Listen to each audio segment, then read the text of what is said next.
আল্লাহকে সন্তুষ্ট করা যায় পরিবারের মাধ্যমে, সলাতের মাধ্যমে। আমাদেরকে প্রথমে সলাত আদায় করতে হবে, তারপর আল্লাহ রাব্বুল আলামিনের উদ্দেশ্যে কুরবানি করতে হবে। যে আল্লাহ রাব্বুল আলামিন যে চতুর্থ জন্তু আমাদেরকে হালাল রিজিক হিসেবে দিয়েছেন, সেই হালাল জন্তু আমাদেরকে আল্লাহ রাব্বুল আলামিনের উদ্দেশ্যে আমাদের পক্ষ থেকে আল্লাহ রাব্বুল খুশি করার জন্য, আল্লাহ রাব্বুলকে সন্তুষ্ট করার জন্য, আল্লাহ রাব্বুল আলামিনের প্রিয় হওয়ার জন্য আমাদেরকে কুরবানি করতে হবে।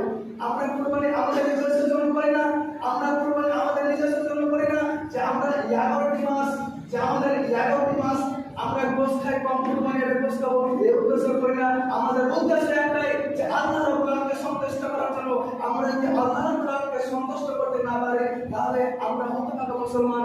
আমরা আল্লাহ রাব্বুল আলামিনকে কুরবানি দিই, আল্লাহ রাব্বুল আলামিনকে সন্তুষ্ট না করতে পারি, তাহলে আমাদের মতো হতভাগা মানুষ আর নাই, আমাদের মতো দুর্নীতি মানুষ আর নাই। কারণ আমরা আল্লাহ রাব্বুল আলামিনকে সন্তুষ্ট করতে পারি। আমরা আল্লাহ